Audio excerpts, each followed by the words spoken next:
These days, if you want a sport compact car, you don't have a lot of choice. You either have the Mazda Miata or Subaru BRZ on one end, or the Porsche Boxster Cayman on the other. The Audi TT was always trying to be the car to bridge that gap. This is the new TTS, the fast one. And unlike any TT before it, it has one perfect direct competitor, the Alfa Romeo 4C.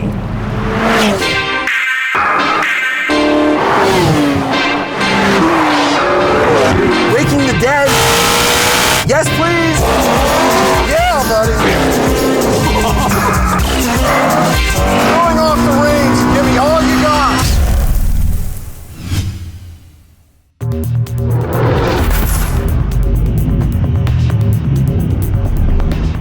Okay, look, every time a new TT comes out, people compare it to a Porsche Boxster or Cayman and it loses. And there's a reason for that. The Boxster Cayman is the entry-level sports car from a company that perfected the 911.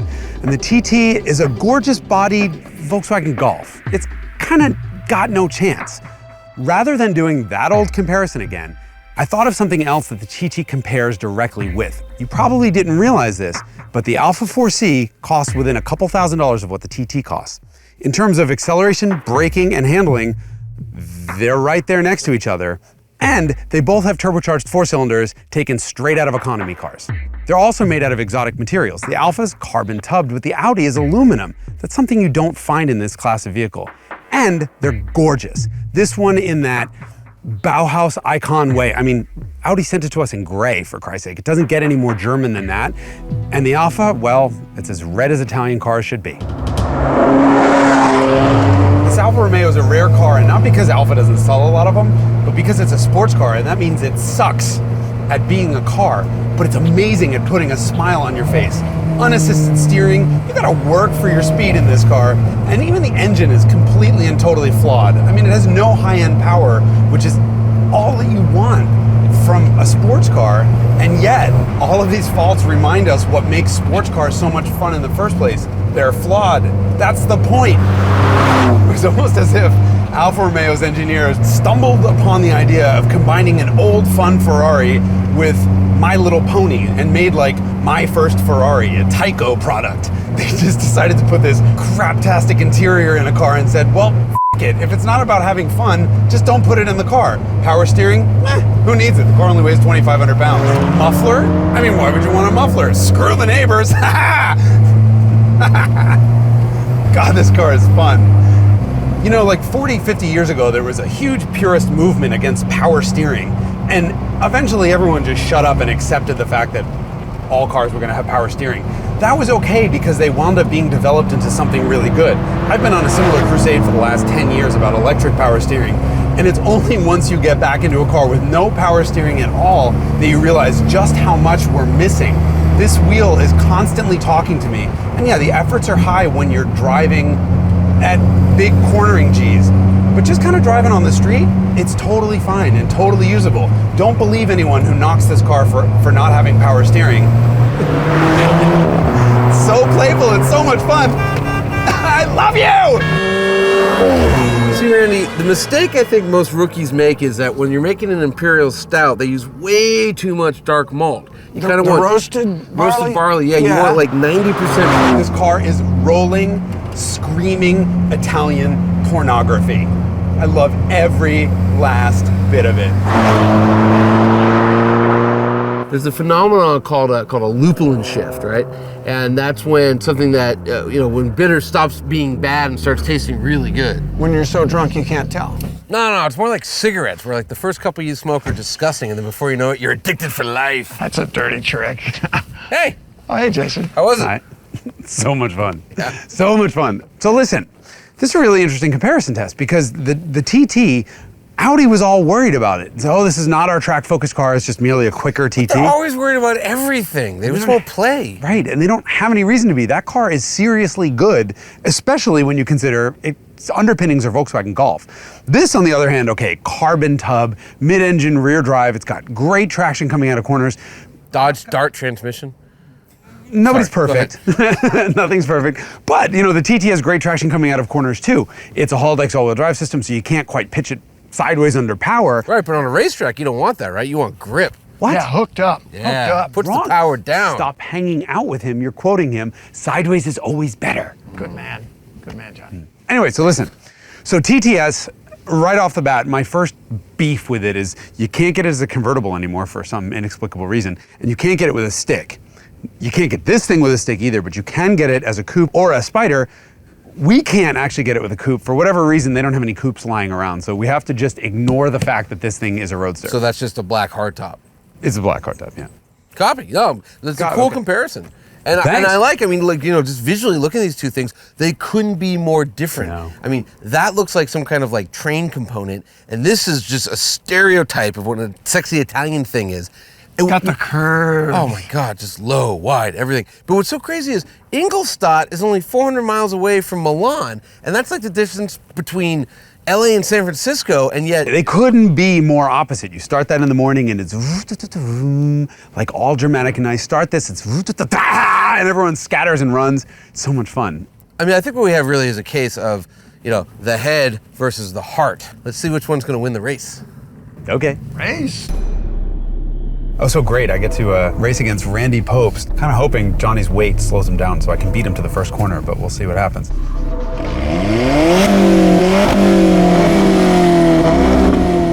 One, two, three. Point is all-wheel drive traction when the clutch won't dump. Come on.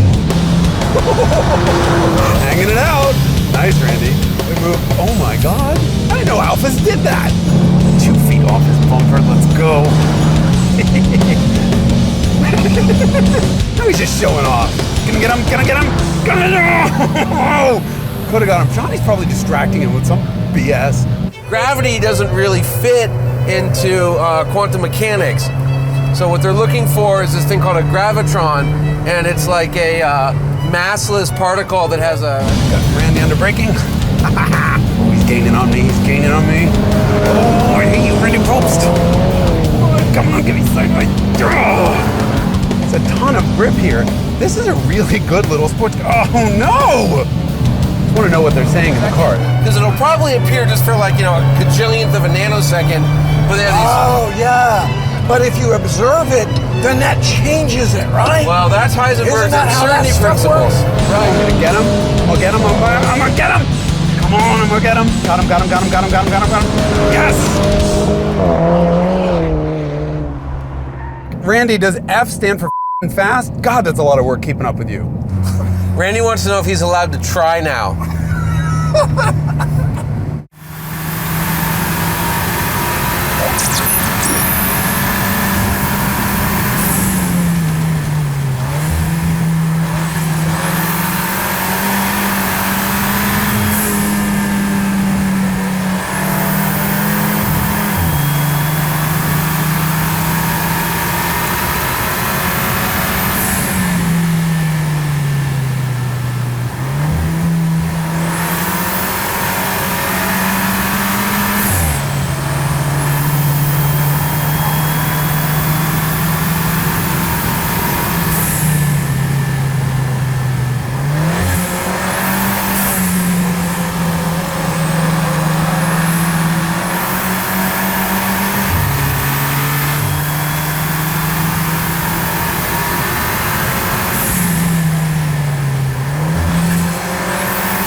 Good morning, sunshine. Good morning, Johnny. Sleep well? I did.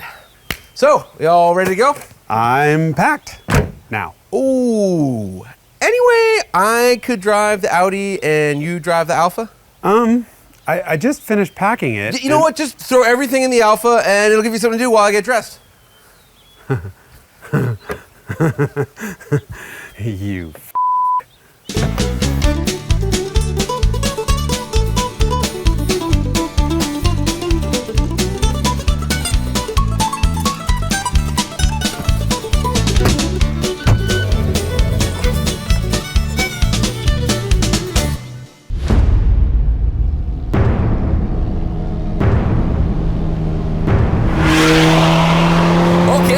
Alfa 4C. I'm hopelessly in love with this car. I mean, I realize objectively it's perhaps not the most amazingly built car in the world. Well, I'll just play bad cop for those of you watching along at home.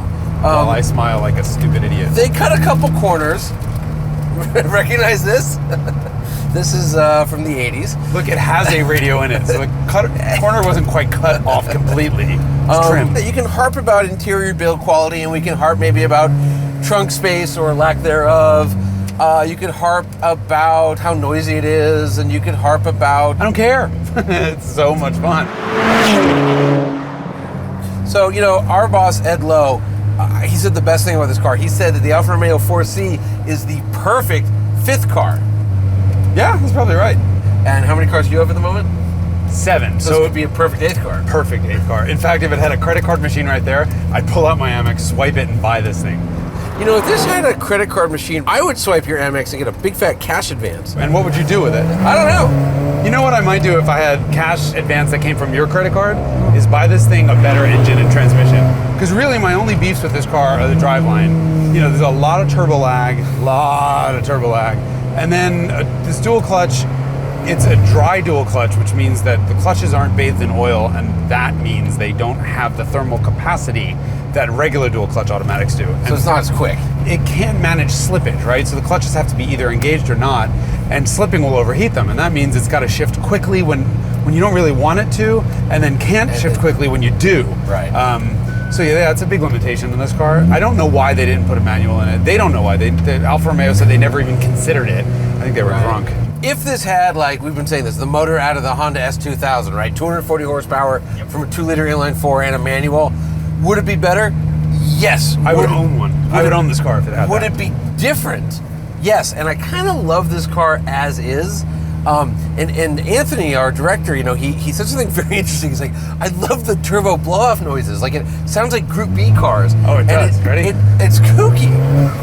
Yeah, it's so I wish they had both. I wish they had the option, right? So if you want the naturally aspirated manual, fine. If you want the mini GTR, fine. Because it really is a lot of fun, even with the dual clutch, even with the big turbo lag. It's a lot of fun. I mean, I like cars with personality, you know, and that means flaws, right? And personality is really flaw. So there's this NPR article, and they're talking about that, you know, perfection killed rock and roll. And one of the examples they were using is, you know, the Beatles song "Rain." The bass guitar's out of tune in one part. They're singing out of key slightly.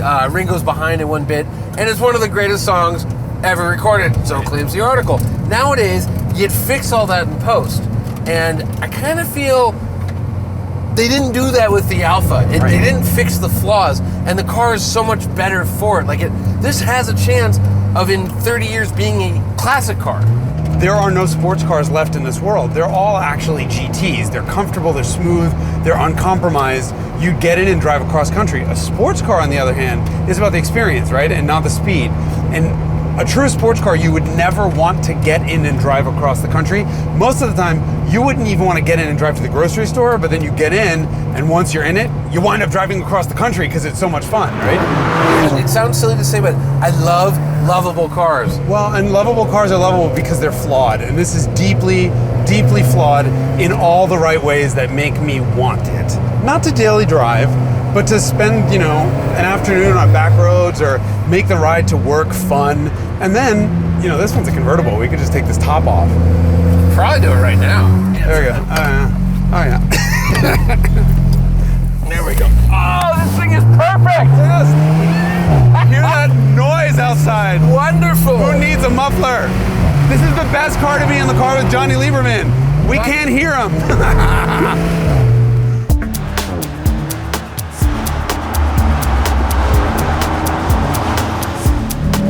I think the thing with the TTS here is we need to talk about what makes it so brilliant, and I say it's MQB. The 3 letters that are the best 3 letters after the 2 letters of VW. MQB is the platform this thing is based off. Modulare Querbaukasten. Right, and that means Modular transverse engine architecture. Yeah. Volkswagen is going to have 60 vehicles off of this platform. Right. From an engineering perspective, this is the sexiest car in the world. Whether or not it's actually sexy to human beings, I don't know, but I mean, the brain power behind this platform is just immense. But you know, the interesting thing about the TT is it's always been compromised because it was on a Golf architecture. This time the Golf is so good that I don't think it really actually loses out. And kind of like a really feature-laden nice car. Like, first of all, these seats are fantastic. Yeah. Red leather, love it. Virtual cockpit is a game changer. I love this thing. Now, true. I don't. Well, hang on, we'll get to why you don't. But the A4, the Q7, and the R8, they also have this, and they have a secondary screen, so you don't have to like lose the map when you're changing radio station. Right. Here's the thing. They've made this super clean dashboard with no buttons, and it's gorgeous. But there are no radio presets. To get to them, I have to click through a bunch of menus to get to the radio presets. Then I've now lost my navigation system. Just to give the counter argument to that, though, I listen to one radio station, and I kind of know where I'm going most of the time. So I think this thing is great. You are perfect at all times. No. Other people are flawed. That doesn't bother me. Audi's done a really good job making this 4-cylinder sound really good from outside the car. Yeah. And then in dynamic mode, it ameliorates that through the speaker system. You hear all this lovely, what sounds like intake noise. It's not, it's fake, but it's 5-cylinder noise. This sounds just like the Audi 5-cylinder. So you think they pre-recorded the 5-cylinder, the pumping that through? I think they're just, if you ask them, they're saying, we are not playing a WAV file. This is using computer to enhance the sounds that's already there. Bullshit. They're saying, hey, we're a 5-cylinder company. We're going to give this a little bit of 5-cylinder twang. That said, the precision in the steering system is unbelievable. There's no feedback coming through, but at least there's no torque steer coming through, right? I mean, in a front-wheel drive based car, if you have feedback, you're gonna have torque steer. I'd rather have nothing. I think they nailed the weighting in this. It feels totally natural. The ride in this car feels totally natural. Especially considering it's riding around on rubber bands. They've done a great job. 30 series tires. Yeah. Really. Four 30 series, not like 30 in the back and bigger up front. Right. They're all 30. 30 series tires, and it rides really well. Incredibly well. And, back seat is unusable for humans, but for your big duffel bag and groceries, totally works. Plus, pretty good sized trunk. Yeah. Like if you're a single person or there's just 2 of you, boy, this is kind of like a 911. Yeah. It kind of is in terms of like very fun to drive, and you can store a lot of stuff. Yes, 911 is racier and it's quicker and better driving and all that stuff. But just in terms of what makes the 911 the everyday supercar, the everyday sports car, it's usability. Right. TT kind of has it, especially over that Alfa. The first time I got in this new TT, my initial impression was, wow, it's loud. You hear so much road noise and impact noise. We picked the right car to compare it to because compared to the Alfa, exactly. It's like isolation chamber. I know. I hear nothing. Yeah, a sensory deprivation tank. Exactly. But it is, in the driving experience, also compared to the Alfa, a sensory deprivation tank. I mean, you don't really feel much. You're not really involved in the process so much, but it's a really nice car to drive. And I'd argue that this thing would make a brilliant daily driver. It would. This TT does a much better job than previous ones at bridging that gap between sort of like sporty-bodied economy coupes and real sports cars, right? I mean, this thing's got all the moves, it's got the speed, it certainly has the looks inside and out. It is stunning. Yeah, the only problem is parking next to that Alfa. Well, drive it after the Alfa. Right, that's what I'm saying. That's a great extra car. You really can't have the Alfa as your only one car. I mean, it would be tough. But would anyone really have the TT as their only one car? You could do it. You could definitely do it. You said it the other day, the first time after you drove this car, you said, this is the perfect car to have if you have no friends. Because there's nowhere for your friends or any stuff, or your parents. Right, well, okay, so, yeah, fair enough. So fair you enough. definitely wouldn't have the Alfa as your one and only car. You could have this as your only one car, but would you? That's, I think, the question. Okay, conclusion. Intellectually. No.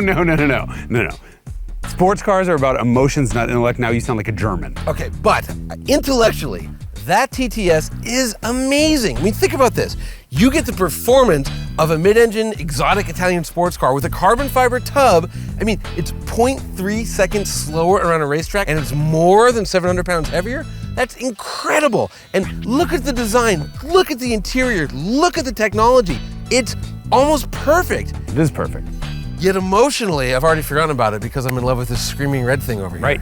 For the first time ever, we are in love with the same redhead. And the winner of this head-to-head is the Alfa Romeo 4C Spider. Coupe. Coupe. Red wins. Alfa wins. Italy. Go Italy. Woohoo! Look, we know you don't have time to wait for the next episode of Head to Head. That's why you need to head to MotorTrendOnDemand.com. That's where the latest episode always lives. The third generation Cadillac CTS-V is the American gun in the German knife fight. You decide what's more attractive. Its 640 horsepower supercharged Corvette engine or its sexy good looks. On the other side of the spectrum sits the all-new Lexus GSF. Its naturally aspirated engine is unique in this heavily turbo and supercharged segment. Speaking of unique, check out the GSF sheet metal. Holy polarizing, Batman. What a time we live in when American and Japanese sports sedans are legitimately challenging their German rivals. But it wasn't always this way. Watch the latest episode of Head to Head right now on MotorTrend On Demand. Right?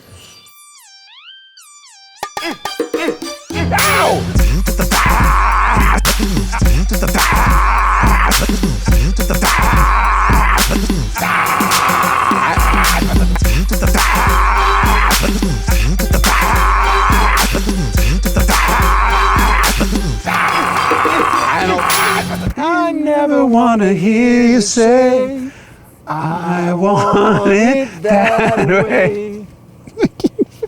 We're on camera.